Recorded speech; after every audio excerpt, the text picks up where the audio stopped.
Bueno, muy buenos días. El día de hoy les vamos a exponer como tal el tema de investigación de nosotros, que tiene como nombre características de la resistencia muscular isométrica del tronco y su relación con la curvatura lordótica en estudiantes de 14 a 17 años del Colegio Alfonso Jaramillo Gutiérrez de la ciudad de Pereira del 2022.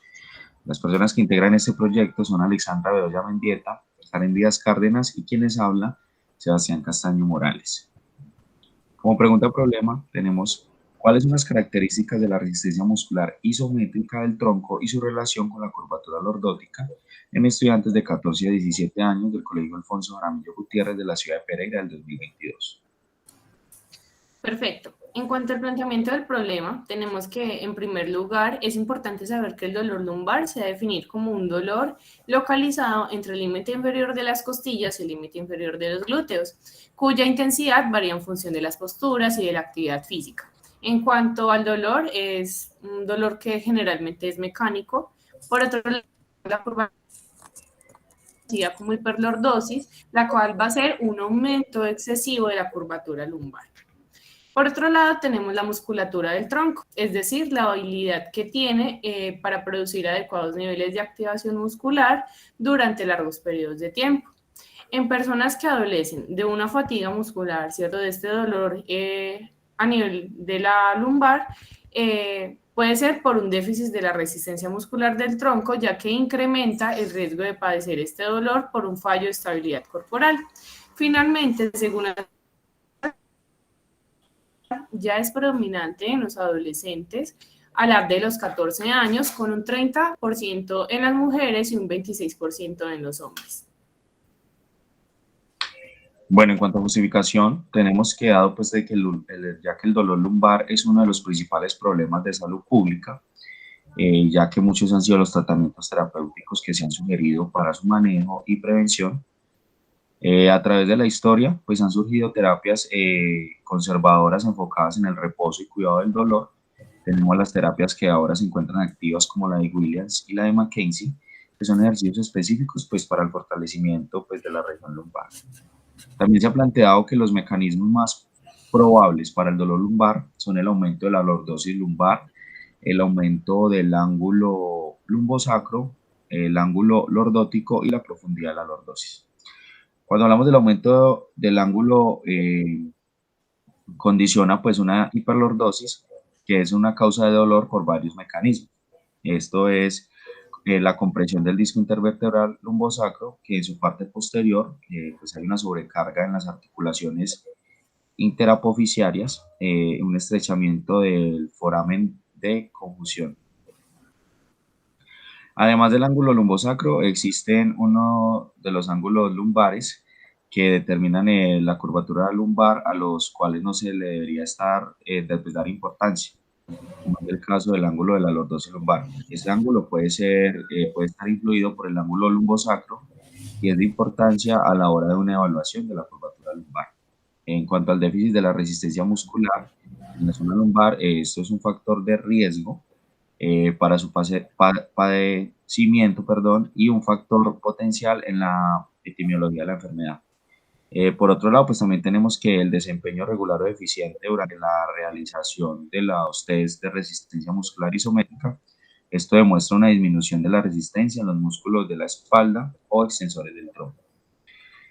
Bueno, también al implementar, digamos, un programa de ejercicios disminuidos al porcentaje en alteraciones de la columna vertebral, pues siendo esto un impacto importante, ya que esto se encuentra presente en un número significante en la sociedad.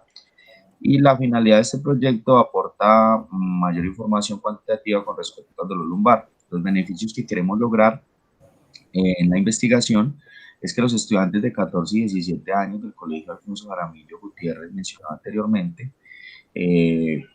se pueda prevenir y disminuir el dolor lumbar. Bueno, en el marco teórico tenemos el dolor lumbar, el tratamiento, la resistencia muscular, la curvatura lordótica y la hiperlordosis. Entonces se habla que el dolor lumbar puede ser ocasionado por una lesión de un músculo, que sería como una distensión, o de un ligamento que viene siendo como un esguince. Este dolor lumbar puede ser producido por malas cargas, malas posturas o también por la falta de ejercicio. Tenemos que en el tratamiento, depende de la zona en la que esté afectado el músculo o el tendón, asimismo se verá un tratamiento efectivo. No podemos hacer un tratamiento como a la ciega porque entonces no vamos a tener unos buenos resultados. Lo que normalmente como que se pide antes de poder evaluar es, digamos, mejoras en la postura, en las cargas, también medicamentos relajantes y antiinflamatorios. En la resistencia muscular, pues para hallar la resistencia muscular tenemos unos tests o unos ejercicios, la cual nos da si hay déficit o pérdida de la musculatura. Para la curvatura lordótica, entonces tenemos que la curvatura lordótica es una afección en la espalda que pues es específicamente como una curvatura que se hace en la parte, que se hace hacia adelante y que está más o menos por encima del glúteo. En la hiperlordosis es una deformación patológica, puede ser hereditaria por artritis o en algunas veces es por enanismo.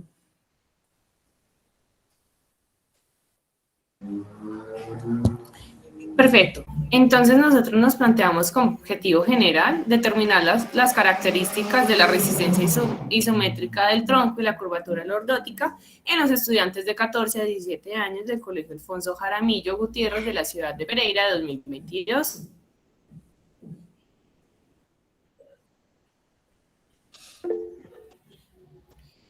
Bueno, ¿y cómo vamos a lograr todo esto? Primero que todo, vamos a describir las variables sociodemográficas de los sujetos de estudio, vamos a identificar la resistencia muscular isométrica, flexora, extensora y lateral del tronco en los estudiantes, vamos a comparar los valores de la resistencia muscular del tronco, tanto flexora, extensora y lateral, y vamos a comparar los valores de la resistencia muscular del tronco y los valores de la curvatura lordótica.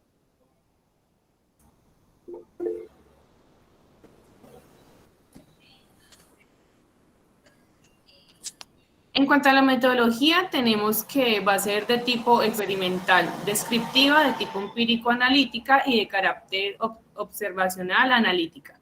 Debido a que esta pretende describir las características de la resistencia muscular isométrica del tronco, utilizando el test de resistencia muscular isométrica, además de su relación con la curvatura lordótica, también va a tener un enfoque de tipo cuantitativo, ya que se van a utilizar estandarizadas para así poder valorar el dolor mediante la escala analógica del dolor y la incapacidad funcional por medio de la escala de incapacidad de la escala del dolor lumbar de Odwer. En este trabajo de investigación, la población está determinada por estudiantes de 14 a 17 años del Colegio Alfonso Jaramillo Gutiérrez de la ciudad de Pereira 2022. Vamos a tener un total de 40 estudiantes, vamos a tener 20.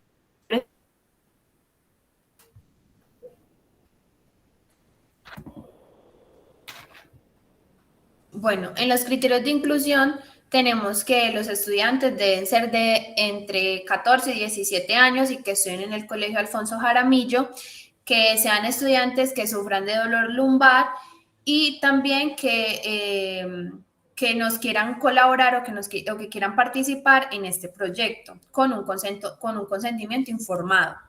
Y los criterios de exclusión tenemos que son los estudiantes que no quieren participar en el estudio, que presentan alguna discapacidad física permanente o temporal que nos impida realizarles el estudio, y también estudiantes que no se encuentran en ese momento en el que vamos a aplicar los instrumentos de medición.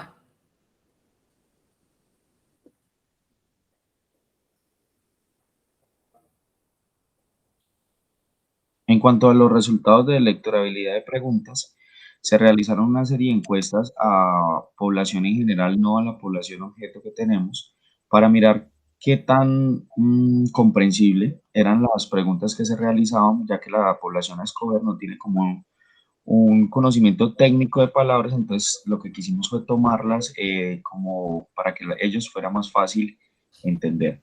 Se tomaron 19 preguntas, donde nos arrojó un puntaje. Lo que nos quiere dar a entender es el puntaje de 100, de mayor a 90. Lo que quiere dar a entender es que las preguntas fueron muy comprensibles por la población. Esto es lo que nos facilita a que al momento de realizar la encuesta con la población, que se va a tomar como objeto, eh, pues tengan más entendibilidad a la hora de realizar la encuesta. Bueno, en los resultados descriptivos y de frecuencia, las personas que nos contestaron las encuestas nos dieron la mayoría de que nuestras preguntas son claras y comprensibles.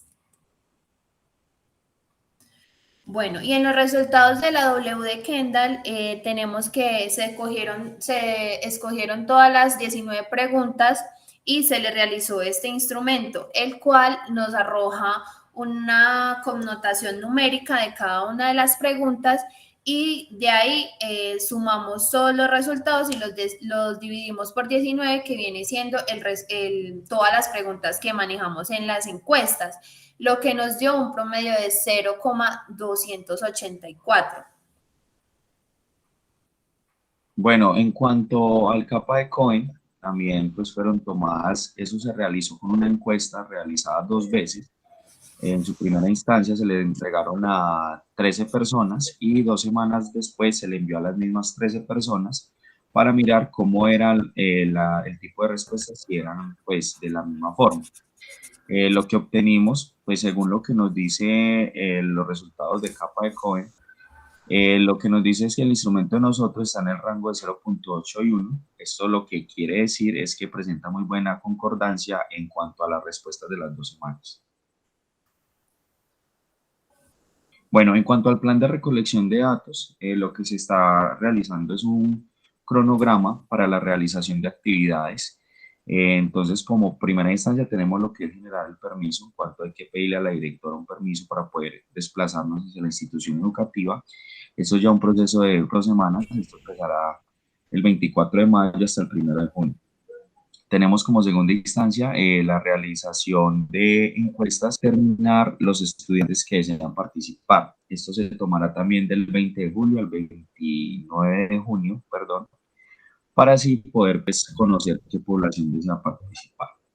También tenemos todas las encuestas que se van a realizar y así pues saber con qué cantidad de estudiantes contamos. También tenemos que escoger la población objeto porque muchos pueden querer participar, pero no cuentan como con los requisitos que nosotros estamos buscando para el momento de realizar la intervención de la investigación.